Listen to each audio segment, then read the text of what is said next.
Bonjour, c'est Nicolas de Move to Suisse. J'espère que vous allez bien. Aujourd'hui, on va discuter d'entrepreneuriat, de création d'entreprise et tout ce qui va avec Rima. Bonjour Rima. Bonjour Nicolas, comment ça va? Ça va et toi? Ça va très bien. Merci de m'accueillir dans ton studio. Avec plaisir. Studio de podcast. Si vous êtes intéressé, n'hésitez pas à la contacter.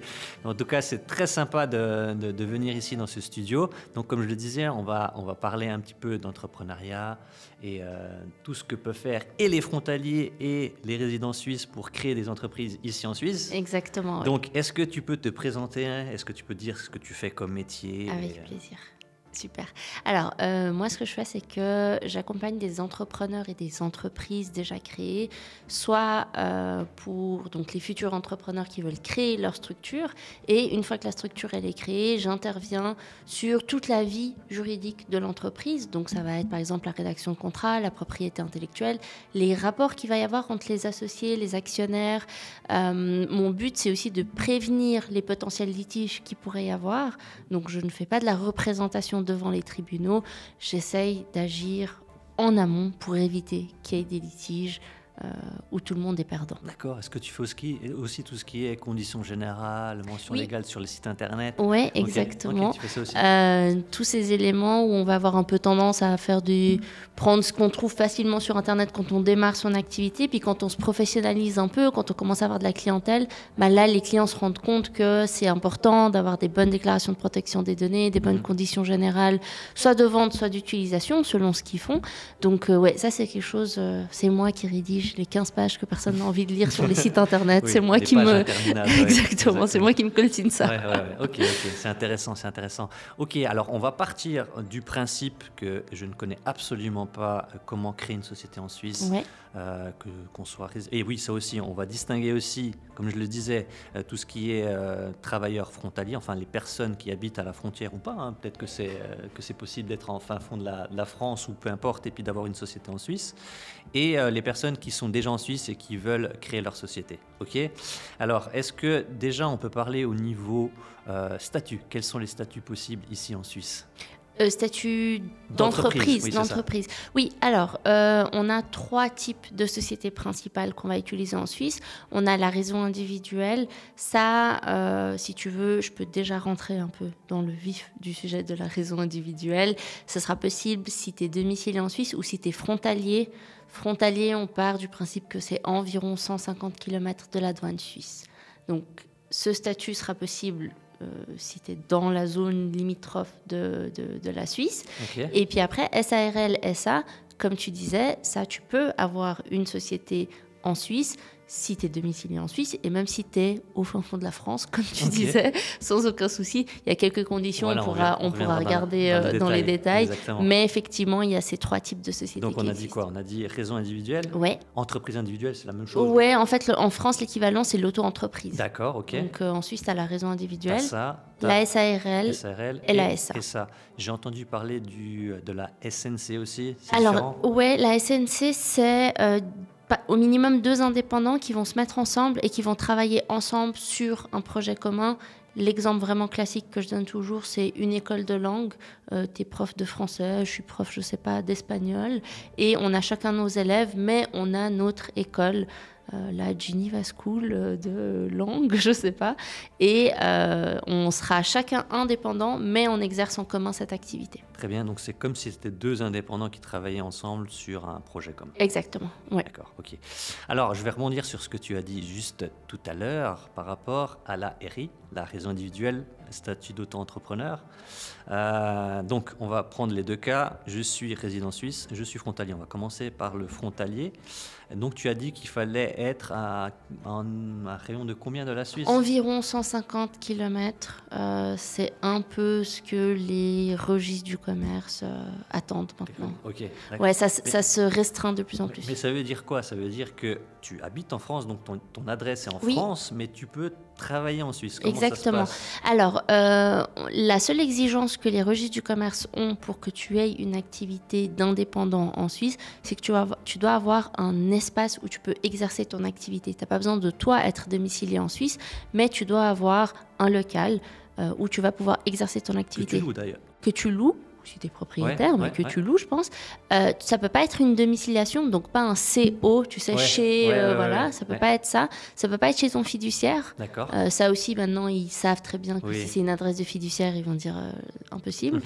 Et ça peut pas être, voilà, si tu exploites un garage, ça peut pas être chez ta voisine. Mais est-ce que ça peut être un espace de coworking? Alors les espaces de coworking, ça devient aussi de plus en plus compliqué. Ils veulent vraiment maintenant des espaces qui reflètent un peu la réalité et qu'on comprenne quel est ton lien avec la Suisse. C'est surtout ça, c'est que si tu as un espace de coworking où tu viens une fois par mois, quel est le lien que tu as réellement avec la Suisse? Donc idéalement, ce serait de louer un local commercial ou une pièce ou quelque chose comme ça, c'est ça? Exactement. Ok, avoir la domiciliation de la société. Non, même pas en fait. Non, c'est vraiment avoir ton espace où tu exerces ton activité indépendante. L'exemple le plus simple, c'est tu as un salon de coiffure. Tu as un garage, tu as un truc comme ça. Si tu es consultant, là, ce sera effectivement, peut-être que l'espace de coworking, ça peut être accepté. Et après, rien n'empêche de faire l'essai, de faire un dépôt de dossier au registre du commerce.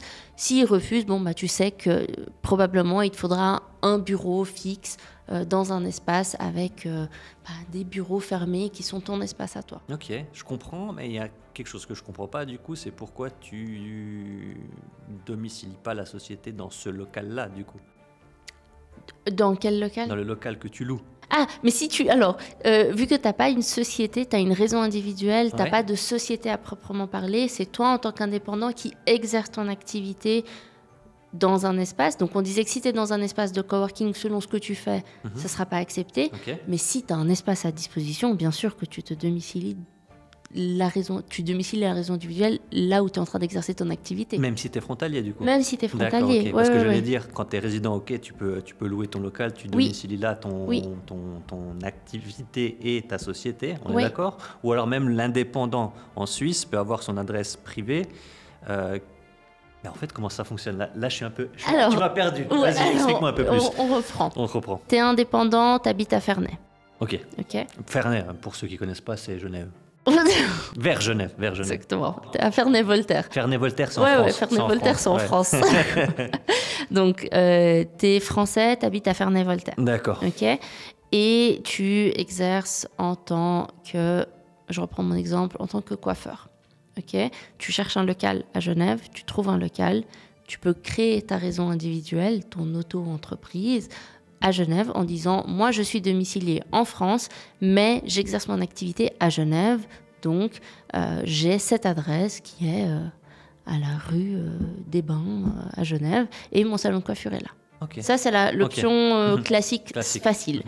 Maintenant, tu es consultant, tu me posais la question « Est-ce que c'est possible dans un espace de coworking ?» Dans un espace de coworking, ça peut être possible, mais ça peut aussi être refusé parce qu'ils estiment de plus en plus que t'as pas vraiment de lien avec cet endroit, donc on va plutôt te dire on aimerait un vrai bureau, un vrai local, plutôt qu'une simple espace de coworking, tu as une chaise que tu viens, sur laquelle tu viens t'asseoir une fois toutes les 3 semaines. C'est pas forcément un vrai lien, et donc ça peut être un élément qui peut faire que ton inscription au registre du commerce genevois, par exemple, soit rejetée. Donc voilà, donc même si tu n'es pas domicilié en Suisse, donc tu donnes une adresse en Suisse qui a un lien réel avec ton activité, en principe, ça serait bon. Ok. Mais est-ce que ça a répondu à la question du est-ce qu'on peut avoir une adresse? Oui, l'adresse privée, société, et il faut quand même le local pour l'activité. Donc je vois bien le fait qu'une coiffeuse, si je prends l'exemple d'une coiffeuse, elle aura son activité en Suisse dans ce local-là, mais si on prend un exemple d'une personne qui est prestataire de service, qui fait tout online, donc il lui faut quand même, pour le frontalier, il lui faut quand même un local en Suisse pour pouvoir exercer son activité. Sinon, comment t'expliques ton lien avec la justement, Suisse? Il faut avoir un lien dans tous les cas. Si tu es français, que tu fais tes services depuis la France, pourquoi ne pas avoir une société en France? Il faut avoir un lien dans tous les cas. Voilà, et les clients, c'est pas forcément un élément pertinent parce que tu peux avoir une société française qui a que des clients suisses. C'est tout à fait possible. Oui, c'est possible, tout à fait, ok. Pour les petits malins, alors on reviendra dans le détail après, parce que j'ai entendu aussi, est-ce que c'est possible d'avoir 2 raisons individuelles? Alors, c'est possible d'avoir 2 raisons individuelles qui ont 2 activités différentes, oui. Ouais. Si c'est la même activité, c'est pas possible. C'est la même activité. Et là aussi, c'est le registre du commerce qui vérifie ça. Ouais, puis ça va aussi être les caisses AVS qui vont voir un peu. Mais en principe, si tu as 2 activités totalement différentes, ouais. Ok. Donc, on a discuté là de la raison individuelle. J'ai entendu parler de TVA aussi. Voilà. Ouais. J'ai dit que je connaissais rien, mais j'ai quand même entendu des choses. Que la TVA doit être déclarée à partir de 100 000 francs annuels. Oui, la TVA elle est déclarée à partir de 100 000 francs annuels, 100 000 francs de chiffre d'affaires annuel réalisé dans le monde entier, si on veut être précis. Pourquoi dans le monde entier? Parce que tu peux avoir que des clients à l'international et 1 franc généré à l'année en Suisse et dire moi je n'ai pas de TVA en Suisse, 100 000, donc ils précisent bien que c'est dans le monde entier. Ok, mais comment ça se passe si par exemple tu fais les 100 000 le mois de, j'abuse un peu, mais le mois de mars, est-ce qu'il faut déclarer, est-ce qu'il faut dire tout de suite, il faut les appeler, j'ai dépassé les 100 000 ou alors tu attends l'année? Alors en principe il y a une période, la première année on regarde si dans les 3 premiers mois tu vas atteindre à peu près, sauf erreur de ma part, j'ai pas les chiffres exacts, mais je crois que c'est 25 000 francs sur les 3 premiers mois. On peut largement typer que tu vas faire les 100 000 francs à l'année. Et là, en principe, tu es censé t'inscrire à la TVA pour l'année parce qu'on sait que tu vas faire les 100 000. Maintenant, si tu démarres ton activité et que jusqu'à juillet, tu génères rien et que décembre, tu fais 110 000, 200 000, allez, pour cette année civile, ce sera bon. Ce sera pour l'année d'après. Ok. Très bien. Je suis allé un peu trop loin peut-être avec la TVA parce qu'il y a autre chose qu'il faut préciser. Alors je sais comment ça fonctionne du côté suisse. Tu vas me dire du côté français comment ça fonctionne quand tu es en raison individuelle, encore une fois. C'est que chaque année, tu dois estimer combien tu vas gagner par rapport à l'AVS, c'est ça? Oui, ça c'est quelque chose qu'on n'a pas précisé, l'AVS. Donc par rapport à l'AVS, en tant que raison individuelle, donc en tant qu'indépendant, effectivement, chaque année, tu vas devoir annoncer quel revenu tu penses générer. Donc pas ton chiffre d'affaires, mais ton revenu, donc charge moins... chiffre d'affaires moins charge, le revenu que tu penses générer. Et au fil de l'année, tu vas payer des cotisations sur ce montant-là. Et à la fin de l'année, tu dis, effectivement, je pensais que j'allais faire 1 million. En fait, je n'ai pas fait 1 million. Qu'est-ce qui se passe? Donc, ils te remboursent ce que tu as payé en plus. Et si tu as trop peu payé, à ce moment-là, tu reçois une facture pour compléter. Et ça, c'est la même chose pour les résidents suisses comme les frontaliers ou pas? Oui, donc ça sera pareil si tu es frontalier ou si tu es domicilié en Suisse. Ce ne sera pas un élément qui changera en principe. Ok, très bien. Donc on a discuté de ça. Par rapport à la raison individuelle, est-ce qu'on peut faire le même principe pour la SARL et la SA? Alors la SARL, la distinction qu'il va y avoir, c'est que si tu n'es pas domicilié en Suisse, on ne te demandera pas un local, un accès effectif à des locaux, mais on te demandera d'avoir une personne domiciliée en Suisse qui pourra représenter ta société. Donc ça peut être un gérant, pour ta SARL ou pour ta SA, un administrateur. Donc pour la SARL et la SA, c'est la même règle si tu n'es pas domicilié en Suisse. Et là, on s'en fiche du frontalier et pas frontalier. Tu peux être en Poitou-Charentes, ça ne changera absolument rien. Même pas en France, on peut être carrément dans un autre pays. Tu peux être où tu veux dans le monde, ce ne sera pas un souci. La seule chose qu'on te demandera, c'est d'avoir une personne domicilié en Suisse, pas suisse, mais domicilié en Suisse, avec un pouvoir de signature individuel pour représenter ta société. C'est un peu le raisonnement derrière, c'est de dire, ok, si tu n'es pas domicilié en Suisse et que tu es indépendant, on te demande d'avoir vraiment un espace où on peut venir te trouver, entre guillemets. Et si tu as une SARL ou une SA, on n'a pas besoin d'un espace, on a besoin d'une personne qu'on pourra aller voir s'il y a un souci. C'est un peu ça le raisonnement. Et en général, c'est la fiduciaire, c'est ça? Et en général, c'est la fiduciaire où il y a des personnes qui demandent à leur contact, ce que je ne conseille pas forcément. Ça coûte moins cher, effectivement. Souvent, les gens le font gratuitement. Mais ce n'est pas forcément une bonne idée ni pour la personne qui crée la société en Suisse, donc qui n'est pas domiciliée en Suisse, parce que, imagine un moment, je ne sais pas, tu demandes à un de tes amis, mais en fait, tu t'entends plus avec cet ami. Qu'est-ce qui se passe? Il est gérant de ta société, ça peut être compliqué. Mais quand tu dis gérant, c'est un associé ou pas? Non, c'est gérant. C'est juste une signature, point. Alors, un gérant, c'est une personne qui gère la société au quotidien. Donc, il y a certaines décisions qui peuvent être prises au quotidien par ce gérant. Il peut engager la signature, il peut engager la société envers des tiers. Donc, ton gérant peut aller acheter une Ferrari au nom de ta... Donc, autant bien s'entourer, quoi. Ouais. Et la plupart du temps aussi, c'est pour ça que c'est les fiduciaires qui le font souvent, parce que le gérant, il a une responsabilité personnelle en cas de mauvaise gestion de la société. Okay. Et ça, donc je dis gérant pour la SARL, mais c'est pareil pour l'administrateur de la SA. C'est juste des termes qui sont un peu différents, mais en soi, c'est la même chose. C'est pour ça que souvent, c'est les gérants qui vont vouloir avoir aussi le rôle de fiduciaire. Et ils vont aussi des fois demander que la société soit domiciliée chez eux pour qu'ils puissent recevoir les courriers et voir un peu ce qui se passe dans la structure. C'est le fameux CO, c'est ça? C'est le CO, okay. Exactement. Donc toi, tu préconises, tu conseilles quand même de passer par des fiduciaires. Et puis en plus, ils peuvent s'occuper de la comptabilité de la boîte. En plus. Exactement. Donc, souvent, il y en a qui l'exigent. Ah, qui l'exigent, c'est une parce qu'en fait, ils veulent voir un peu ce qui se passe, vu qu'ils sont personnellement responsables. Ils veulent être sûrs que la société, elle est en bonne santé.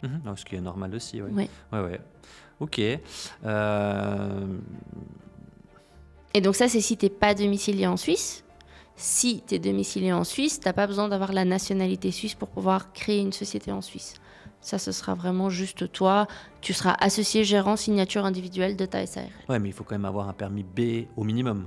Alors, ça, c'est deux sujets différents. Parce que tu parlais, tu n'es pas obligé d'être... le registre du commerce ne va pas regarder cet élément-là. Il va juste te demander une adresse en Suisse. On ne demande pas de permis aux personnes qui créent des sociétés. Maintenant, est-ce que tu as le droit de travailler en Suisse? Est-ce que tu as le droit de vivre en Suisse par rapport à ta société? Ça ne concerne pas le registre du commerce. Ok, ça, c'est carrément autre chose. C'est le canton, c'est là où on veut s'installer, etc. Oui, exactement. Le service d'immigration, etc. Okay. Exactement, oui. Ouais, ok. La seule exception que tu as par rapport aux éléments que je viens de te donner, c'est si tu fais de l'immobilier. Si tu fais de l'immobilier, tu dois être domicilié en Suisse. Si tu veux acheter des biens non commerciaux en Suisse, si tu veux investir dans de l'immobilier en Suisse, tu dois être français, permis B au minimum. Enfin, européen. Et si tu es extra-européen, permis C. Mais tu ne peux pas le faire si tu n'es pas domicilié en Suisse. Ok, donc c'est vraiment juste le domaine de l'immobilier qui diffère. Exactement, oui. Ok. Donc, on a parlé de RI, on a parlé de SARL, on a parlé de SA. Voilà. Juste une question pour les personnes qui n'ont pas de statut. Oui. Et j'ai entendu qu'on pouvait quand même émettre des factures pour des services, etc. Donc, c'est pas du black. Non, c'est pas du travail au noir. Mais quel est le montant maximum? Est-ce que c'est annuel? Comment ça se passe? J'ai beaucoup de clients français qui me posent cette question parce qu'ils me disent mais en France, on doit avoir le statut d'auto-entrepreneur. On ne peut pas juste faire des factures et des choses comme ça. En Suisse, c'est très différent. On considère que tu peux avoir un peu des revenus accessoires, mais que tu n'as pas encore une activité indépendante. En gros, ton statut d'indépendant, tu dois le mériter. Tu dois dire, je suis un indépendant, tu ne peux pas t'auto-proclamer indépendant. Et donc, quand tu commences ton activité, tu peux avoir des clients et tu peux émettre des factures. Donc, environ, c'est vraiment une moyenne que je donne, mais la règle, souvent, c'est 2300 francs de revenus annuels. Ça va vite, 2300 francs de revenus. Et 3 clients. À partir de ce moment-là, tu peux aller t'annoncer auprès des caisses AVS. Là, c'est vraiment la règle générale. Ça varie vraiment de cas en cas. Il y a des personnes, ils ont 5 clients, on ne leur donne pas le statut d'indépendant. Il y a des personnes avec un client, ils obtiennent ce statut d'indépendant. Le but, c'est vraiment que les caisses AVS comprennent et se disent cette personne est un réel indépendant, c'est pas un employé caché d'une structure. Donc ça va être cet élément des 2300 francs, etc. Pour le registre du commerce en tant qu'indépendant, tu n'as pas besoin de t'inscrire en dessous de 100 000 francs de chiffre d'affaires annuel. Donc il y a un peu différentes cases. Donc tu as le statut AVS, c'est 2300 francs de revenus, 3 clients, c'est la règle générale. Tu as la TVA, on en a parlé avant, pas d'inscription obligatoire en dessous de 100 000 francs de chiffre d'affaires. Registre du commerce, pas d'inscription obligatoire en dessous de 100 000 francs de chiffre d'affaires annuel, donc pas de revenus mais de chiffre d'affaires annuel. Et finalement, les impôts, on disait que c'est pas du travail au noir, les impôts, tu déclares tout ce que tu fais. Donc, c'est pas parce que tu n'es pas inscrit au registre du commerce, que tu n'as pas de numéro AVS encore d'indépendant et que tu n'es pas inscrit à la TVA, que ça te dispense de te déclarer aux impôts. Ouais, ok, mais admettons qu'une personne, justement, fasse, je sais pas, 2500 ou 3000 de chiffres, je vais dire ça comme ça, et qu'elle doit se déclarer en tant qu'entreprise individuelle, du coup, et que l'année prochaine, elle ne fait rien. qu'est-ce qui va se passer? Elle doit fermer sa RI? Au final, elle annoncera qu'elle n'a pas généré de revenus. Et puis tout simplement. Si tu t'es pas inscrit au registre du commerce, ça ne changera rien. Et si tu t'es inscrit au registre du commerce, tu peux demander la radiation de ton entreprise individuelle. C'est un simple courrier que tu fais. Ok. Il y a une chose que je n'ai pas posée comme question, et peut-être que c'est différent entre les statuts. On a parlé de se déclarer à la TVA si tu fais plus de 100 000 à l'année. Année 1, tu l'as fait, ok. Année 2, peut-être aussi. L'année 3, tu ne la fais pas. Tu ne fais pas les 100 000. Tu peux demander à sortir de la TVA. Mais c'est que pour la RI ou c'est pour toutes les sociétés? C'est pour toutes les sociétés. Pour tous les statuts, oui. Tous les statuts, ok, oui. d'accord. Ok. Bon, je pense pas c'est bien de jongler une fois oui, une fois oui, non. Mais... Non, après, effectivement, tu vas pas t'amuser à t'inscrire chaque année, sortir, inscrire, sortir. Mais si tu te rends compte qu'effectivement, tu sais que tu as une activité qui va plus générer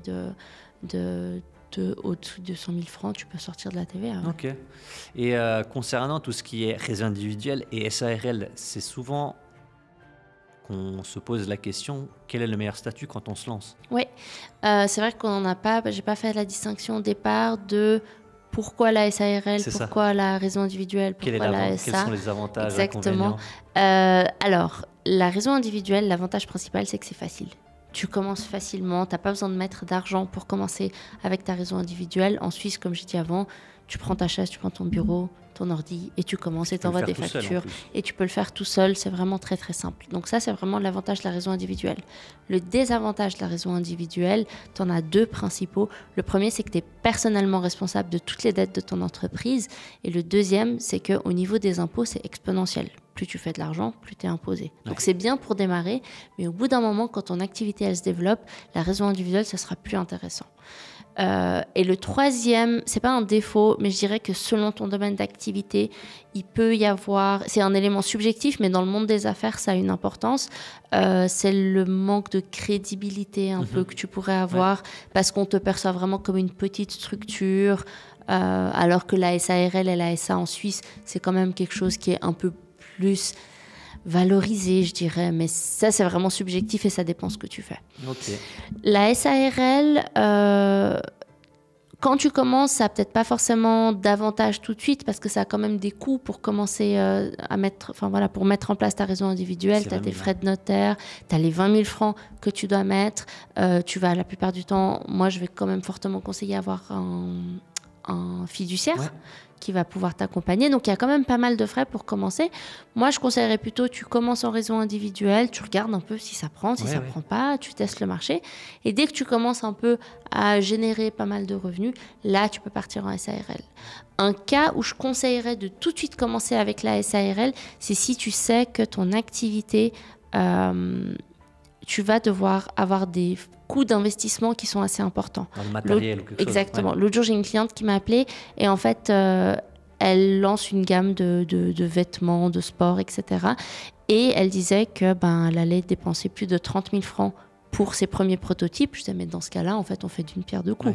On crée la SARL, on met l'argent dans la société et après, avec cet argent, on utilise l'argent pour avoir un inventaire dans la société. On ne le sort pas pour après payer des frais de développeur, de je ne sais pas trop quoi. On le transforme en quelque chose de tangible. Donc là, dans ce genre de cas, autant faire ça directement plutôt que de payer 30 000 francs, se dire, ah ouais, en fait, ça marche, et puis après encore remettre 20 000 francs, ou alors faire un apport en nature où tu prends ton inventaire, tu dis voilà, ça vaut 30 000. Tu peux faire ça, mais ça coûte du temps, ça prend du temps, ça coûte de l'argent, et voilà. Alors que là, ça peut être une solution qui est simple. Okay. Le désavantage de la SARL, c'est que tu risques, tu as le principe de la double imposition. Ouais. Donc, tu es imposé une fois en tant qu'associé de la société, soit tu reçois des dividendes, soit tu as ton salaire, ou tu as la deuxième imposition qui est celle de la SARL qui est imposée sur son bénéfice. En Suisse romande, on est environ à 14% sur le bénéfice. C'est là que j'ai du mal à comprendre. C'est quand que tu es imposé sur le chiffre d'affaires et c'est quand que Alors, tu n'es jamais imposé sur ton chiffre d'affaires. Tu es imposé sur le bénéfice. Le bénéfice pour la SARL, exactement, ou la SA. Ouais. Et pour la raison individuelle, on appelle ça le revenu. Okay. C'est juste cette différence-là. Là, je comprends mieux. Mais tu as dit aussi, tu as parlé de dividendes et de salaire. Qu'est-ce qui est le mieux ? Est-ce que toi, tu pourrais conseiller Alors, moi, je ne suis pas fiduciaire, donc ceci est un disclaimer. Je ne suis pas fiduciaire. Non. il y a quand même, les autorités fiscales font quand même attention au fait que si tu effectues un travail, si à la fin de l'année, il y a 100 000 francs qui sont rentrés, mais que toi, tu as effectué un travail pour cette société, il y a quand même une partie qui est censée partir en salaire. Si tu vends juste des e-books en ligne et qu'il n'y a aucun travail de ta part qui est effectué et que c'est vraiment de l'argent passif, dans ce cas-là, ça peut être que des dividendes parce qu'il n'y a pas de force de travail qui a été mise en place. Si tu es dans la situation un peu hybride où voilà, tu as travaillé, mais tu as aussi envie de te verser un peu des dividendes, etc., il faut juste que ce soit un peu conforme à la réalité. Pourquoi les autorités elles font attention à ça? Parce que le dividende, tu as un rabais sur ton imposition en tant que personne physique. Okay. Donc en gros, tu payeras moins d'impôts quand tu reçois 100 000 francs de dividendes. Il y a 30% de rabais à Genève en tout cas, et donc tu es imposé comme si tu avais reçu 70 000 francs. Alors que si tu reçois 100 000 francs de salaire, tu n'as pas de rabais sur ce montant-là. Donc les autorités sont quand même un peu perdantes. Donc ils vont quand même faire attention à se dire... on peut mixer les deux. Tu peux mixer les deux, tu peux mixer les deux, mais il faut que ça fasse un peu, que ce soit un peu logique, disons. Il faut que ce soit un peu logique, mais ça, la plupart du temps, c'est ton fiduciaire qui va t'accompagner là-dessus. Mais est-ce que, alors c'est peut-être encore une question pour une fiduciaire, mais est-ce que le salaire doit être fixe tous les mois? Ou on peut se verser un salaire de 1 000 francs un mois, un salaire de 3 000 le mois suivant? Ça peut varier. De toute façon, ce qui compte à la fin de l'année, c'est ta fiche de salaire. Ok, donc on regarde à la fin de l'année de toute exactement, façon. Et puis après ça, cette fiche de salaire, tu vas la donner aux impôts et puis aussi aux caisses AVS parce que tu vas cotiser en tant qu'employeur et employé de ta structure. Et donc, on va réajuster les montants que tu as payés pour les employés de ta société qui sont toi-même. Ok. Bon, après, il y a des avantages aussi quand tu es en SARL, c'est que tu peux mettre plein de choses, des frais, etc., que tu ne peux pas forcément. L'achat d'une voiture, par exemple, tu peux la mettre au nom de la société. Oui, tu peux la mettre au nom de la société. Il faut juste faire attention. À nouveau, je ne suis pas fiduciaire, donc moi, je parle de l'aspect juridique. Ouais. Mais il faut faire attention parce qu'il y a aussi des fois beaucoup d'abus sur des montants qui sont déduits par des sociétés. Et après, en fait, pour moi, la règle de base que je donne toujours à mes clients, c'est que ça doit être justifié et justifiable. Donc, tu as une justification, tu as un ticket, tu as quelque chose, et on doit pouvoir expliquer pourquoi tu es parti aux Bahamas avec l'argent de la société. Ok, tu devais aller voir un client. Ok, c'est justifiable, très bien. Donc, c'est juste un peu... faut que ça fasse sens, c'est ça. Très bien. Là, on va parler de protection juridique, etc. Dans tous les cas, qu'on soit un RI ou SRL, il nous faut une protection du juridique. Qu'est-ce qu'on doit mettre en place pour être vraiment blindé en cas de litige, peu importe le statut de la société? Alors, moi, je dirais en tout cas, tu commences par une responsabilité civile professionnelle pour te protéger si à un moment ton activité commerciale cause un tort à autrui. Donc ça va être la première chose que tu vas faire. Et puis après, effectivement, ta protection juridique aussi, ça peut être un bon élément. Mais la protection juridique, elle va aussi, bien évidemment, ça reste une assurance. Et le but d'une assurance, ça va être d'essayer de payer le moins de choses quand c'est pas nécessaire, disons ça comme ça. Il faut quand même que toi, de ton côté, tu aies les bons contrats mis en place et que tu suives aussi les contrats que tu as mis en place. Parce que tu peux demander à ton consultant juridique de te faire des très beaux contrats, mais il faut quand même que dans ton activité, tu te réfères quand même de temps en temps en allant lire tes contrats, en disant « Ok, qu'est-ce que j'ai le droit de faire, qu'est-ce que j'ai pas le droit de faire ? Ok, est-ce qu'on est dans la bonne ligne de conduite ?» Ça, c'est quand même un élément qui est assez important. Parce que, en fait, si la protection juridique se rend compte que tu es en violation de ton contrat que tu as signé avec ton client, bien évidemment, ils ne vont pas te couvrir. Ouais. Ok, donc il faut s'assurer par rapport à ça. Comme tu as dit, il y a d'autres choses peut-être éventuellement à mettre en place?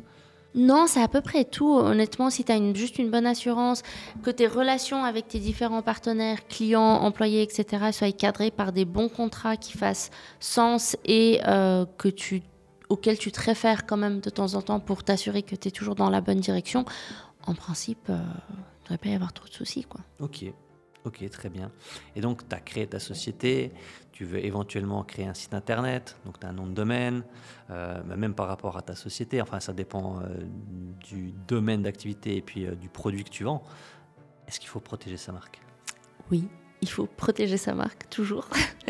Si c'est une marque à laquelle tu tiens, oui. Si c'est un nom que tu utilises juste comme ça parce que tu n'as pas forcément d'attache, tu avais juste besoin d'un nom pour commencer, pourquoi pas. Mais la protection de marque, ça a une importance, surtout quand à un moment, par exemple, tu veux développer ton activité, soit à l'international, soit pas, soit aussi pour te protéger de certains concurrents. Et quand, par exemple, à un moment, tu vas avoir des investisseurs, des choses comme ça, la valorisation de ton entreprise, elle passe aussi beaucoup par ta marque. Ouais. L'entreprise de Nike, si tu n'as pas le logo Nike, les t-shirts, tu ne les vends pas au même prix. Un ordi, un Mac, je pense que sans le logo Apple... Et tu veux dire quoi par là? Qu'il faut protéger et le nom de la marque et le logo? Alors, soit tu peux faire une protection des deux. Ah, ça existe? Ça existe, Okay. Ouais. Soit on protège uniquement le nom, soit on fait une protection qui combine les deux. Okay. Donc, tu as ton logo et ton nom, ou alors tu as uniquement un logo. Donc, si je prends l'exemple de Nike, tu peux protéger juste le nom Nike, sans l'écriture, mais juste le nom, sans la police spécifique. Soit tu as le logo Nike avec le texte en dessous, ça c'est une marque combinée. Ou alors tu as seulement le logo tout seul, la virgule, et ça c'est une marque figurative. Donc, dans tous les cas, toi, tu conseilles de protéger sa marque? Alors, peut-être pas au début, quoi. Alors, ça dépend ce que tu fais. Okay. Ça dépend ce que tu fais, ça dépend, est-ce que tu fais de la vente de produits à une clientèle ou pas, enfin à des consommateurs ou pas. Est-ce que si tu développes une gamme de vêtements, bah oui, tu vas protéger ta marque. Si tu fais juste du consulting, bon, t'es peut-être pas obligé de protéger ta marque pour commencer. Faut voir aussi quand ça fait sens de le faire. Mais moi, dans un monde idéal, je te dirais bien évidemment de protéger le nom de ta société tout seul et après le nom et la marque. Mais ça coûte, enfin le nom et le logo, mais ça coûte quand même cher. Et c'est plutôt pour des sociétés où on sait qu'il va souvent y avoir des changements de logo, des choses comme ça, etc. Donc, la plupart des PME suisses, elles protègent le logo et le nom ensemble. Et c'est une protection qui couvre le tout de manière plus ou moins correcte. Ben voilà, tu vois, en parlant, tu me fais penser à autre chose, là, parce que tu dis changement de logo, etc. Donc, à chaque fois que tu changes ton logo, tu es obligé de le protéger à chaque fois ou ça fait partie de la première? Non, oui, exactement. À chaque fois que tu changes de logo, il faudrait le protéger.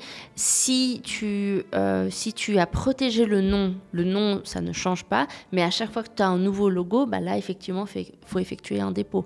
Quand tu regardes des grandes marques de luxe, elles ont 300 dépôts effectués parce qu'à chaque fois, il y a une petite variation. Il y a, pour cette collection, on a fait ça, etc. Donc, ouais, l'Institut de la propriété intellectuelle, même si à un moment tu développes une activité dans 3 ans, la protection elle est pour 10 ans, mais si dans 3 ans tu développes une activité à laquelle tu n'avais pas pensé au départ, eh ben, tu vas faire un nouveau dépôt pour dire « Ah ben en fait, il y a cette activité que j'ai développée aujourd'hui, je dois la protéger » et donc là tu repayes les frais à nouveau. Ok, mais c'est quoi concrètement cette protection de marque? Parce que là on en parle, mais ça veut dire quoi? Typiquement Adidas, je vais partir sur le concurrent, tiens, un Adidas, et moi je veux créer ma marque Adidas. Ouais. Eh ben, tu vas recevoir un joli courrier de la part de Adidas qui va te dire merci de cesser cette activité. À partir du moment où Adidas sait qu'il y a une marque concurrente qui existe, c'est ça? Alors, soit tant que tu dis rien, toi, tu peux vendre en fait. Alors, ton produit Adidas. Ça dépend. À partir du moment où ils te trouvent, soit ils te trouvent parce que tu as essayé de faire un dépôt et ils ont des systèmes de monitoring qui trouvent les marques concurrentes, soit ils ont des équipes qui vont regarder sur les réseaux sociaux, etc., qui regardent les différents noms de domaines qui sont achetés, etc., qui regardent un peu ce qui se fait. Et dans ce genre de cas-là, ils peuvent aussi te dire, en fait, les produits que tu as vendus, c'est grâce à la similarité qu'il y a avec notre nom. Donc, on va te demander de nous reverser les bénéfices que tu as reçus de ton activité. Donc, tu peux quand même te faire embêter. Il y a tous les éléments de concurrence déloyale, on appelle ça du squatting de marque, un peu des différentes choses comme ça. Ouais. Ok. On a fait un peu le tour, on a dégrossi. Maintenant, j'ai une question concrète. Ça reste dans le thème. Hein. Je suis employé dans une société, je suis à 100% dans mon activité salariale des coûts et j'ai envie de me lancer dans une activité à côté de mon travail. On va prendre 2 cas, c'est le même domaine et l'autre cas, ce n'est pas le même domaine. Déjà, la question principale, c'est est-ce que j'ai le droit, en étant à 100% dans une activité salariale, de lancer une activité en auto-entreprise, raison individuelle ou autre? Ça, c'est la première question. Et la deuxième, est-ce qu'on peut rester dans le même domaine ou pas? Alors, est-ce que tu as le droit d'exercer ton activité en tant qu'indépendant ou peu importe la forme juridique quand tu es employé à 100%? En principe, dans ton contrat de travail et le droit du travail suisse prévoit que quand tu es employé à 100% pour un employeur, tu es censé te reposer les week-ends et le soir pour être en forme le lundi pour ton employeur. Donc, techniquement, tu pourrais ne pas être autorisé à le faire. Maintenant, il y a plein de gens qui obtiennent de leur employeur un consentement qui dit, bon, écoutez, moi, je suis en train de faire, je sais pas, je développe un site e-commerce.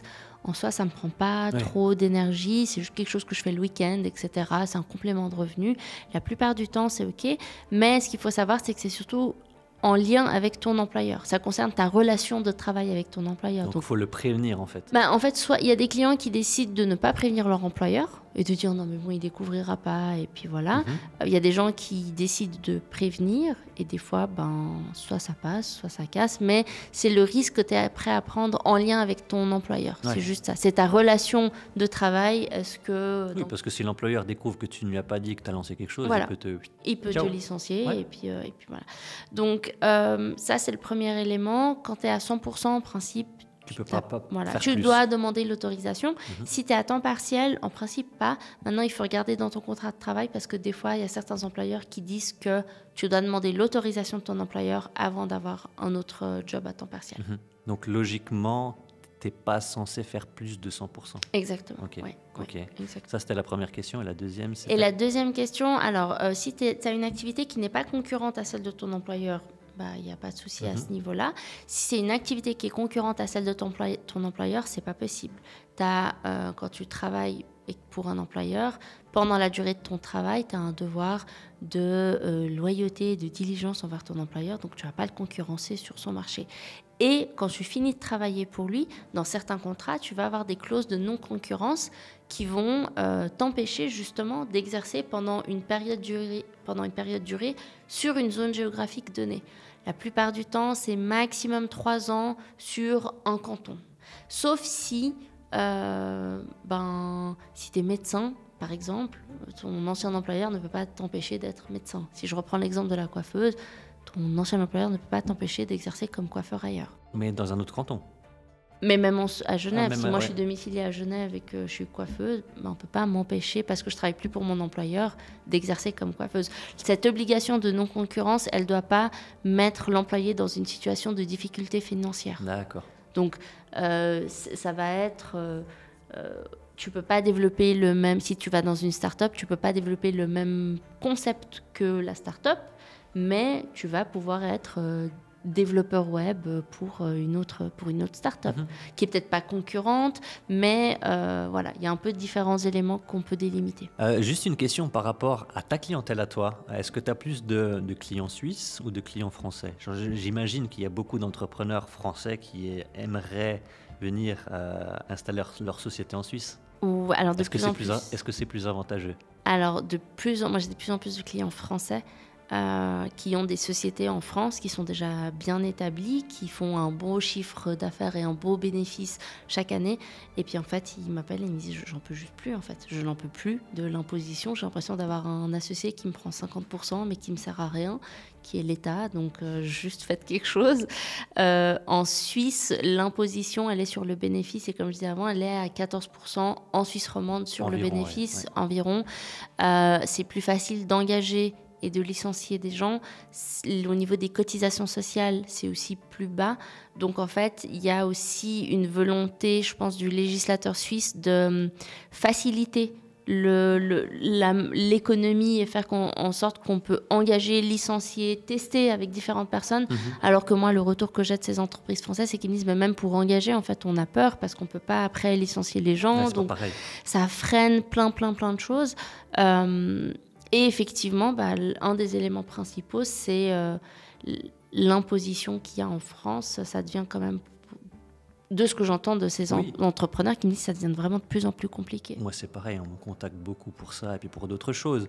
Mais dans tous les cas, c'est plus avantageux de faire sa société en Suisse. Mais dans ton cas, à toi, quand ils te contactent, ils ont déjà tu l'as dit, ils ont déjà des sociétés en française. Et c'est quoi le but? C'est de fermer la société française et de la rouvrir, fermer la société en française et licencier toutes les personnes, malheureusement, mais de la recréer en Suisse le même principe, enfin le même domaine d'activité, le même profil. Oui, et puis en fait, il y en a qui disent, en fait, on va aussi essayer d'entrer sur le marché suisse. Okay. Parce que, bien évidemment, on facture plus en Suisse qu'en France. Ouais.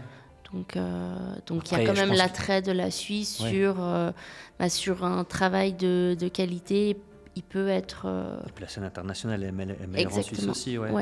Mais en fait, je pense que tu as plusieurs cas de figure. Tu en as qui gardent leur société française pour le moment, qui ouvrent en Suisse, le temps de voir si ça fonctionne, et puis après, ils rebasculent tout là-bas. Dans tous les cas, le principe est le même. C'est que pour les Français, ou on parle que de la France, là, on est d'accord. Effectivement. Que les Français veulent, enfin les entrepreneurs français veulent créer des sociétés en Suisse parce qu'au niveau d'imposition, c'est plus avantageux. Et puis ça leur permet d'avoir plus de fonds pour développer l'activité aussi, pour faire un peu ce qu'on appelle de la recherche et du développement, des choses comme ça, et puis aussi un peu profiter de tout leur travail. Mais je profite de l'occasion pour te poser la question. Les personnes qui font ça, est-ce qu'elles continuent à vivre en France ou elles viennent s'expatrier en Suisse ? Alors il y en a qui, la volonté souvent c'est de venir s'installer en Suisse. Donc c'est pas que pour une histoire d'imposition, c'est aussi par rapport à tout ce que la Suisse représente. Moi, j'ai des clients qui restent en France. Oui, il y en a aussi, oui, bien sûr. Mais il y en a quand même qui me disent, moi j'ai envie à terme, m'installer en Suisse. Ouais. Donc, ils commencent d'abord par créer la société. Et l'objectif, c'est qu'à terme, ils s'installent en Suisse. Ouais. Il y en a qui le font, il y en a qui restent en France. Mais le premier élément, c'est quand même d'abord de créer la société. Trump qui vient de se faire élire, on va pas parler politique, mais est-ce que tu penses que ça va aggraver la situation de l'Europe ou pas ? Est-ce que tu penses que tu vas avoir beaucoup plus de travail à l'avenir ? Alors, je peux te dire que déjà, à l'époque on appelle ça les législatives françaises. À partir de là, ça a commencé. À partir de là, moi c'est pareil. Depuis, ça fait... le nombre de contacts, le nombre de personnes qui veulent venir s'expatrier en Suisse... Ouais. Dans leur cas, eux, s'expatrier, immigrer, je vais quand même le préciser. Ouais. Mais effectivement, le nombre est impressionnant. Et puis ça défile. Oui, ça défile. Oui, puis parce que je pense qu'au final, moi, de ce que j'ai, c'est qu'ils me disent il y a trop d'incertitudes, en fait. On n'a pas la stabilité qu'il y a par rapport à la Suisse, où on a quand même un système politique qui est quand même assez stable. On est quand même un peu toujours sur la même lignée. Ouais. Oui, après, au niveau politique, je ne sais pas comment ça va se passer en Suisse. D'ailleurs, j'ai posté un post sur LinkedIn, il me semble, ce matin. Est-ce qu'ils vont instaurer des quotas ici ? Parce que la Suisse, c'est bien joli, mais elle ne pourra pas accueillir tout le monde non plus. Donc, au bout d'un moment, je pense qu'ils vont mettre en place des choses. Je ne sais pas si tu as un avis là-dessus, toi, mais... Je ne sais pas, je pense que d'ici quelques temps, ce ne sera pas aussi facile de venir et s'installer et créer sa société ici. Ils vont serrer la vis, donc je pense que si c'est votre objectif, il faut passer à l'action rapidement. Voilà. Ben voilà, c'est la fin de cette vidéo. J'espère qu'elle vous aura plu et que vous aurez appris des choses pour la création de société, entreprendre en Suisse, etc. Que vous soyez résident suisse ou que vous soyez frontalier. Merci Rima. Merci à toi, c'était un plaisir. Merci de ton intervention, merci de m'avoir accueilli dans ton super studio de podcast. Avec grand plaisir. Et je mettrai le lien pour contacter Rima directement en dessous de cette vidéo. Si vous avez envie de créer une société ou autre, n'hésitez pas à la contacter. Quant à moi, je vous dis à bientôt dans une nouvelle vidéo. Ciao.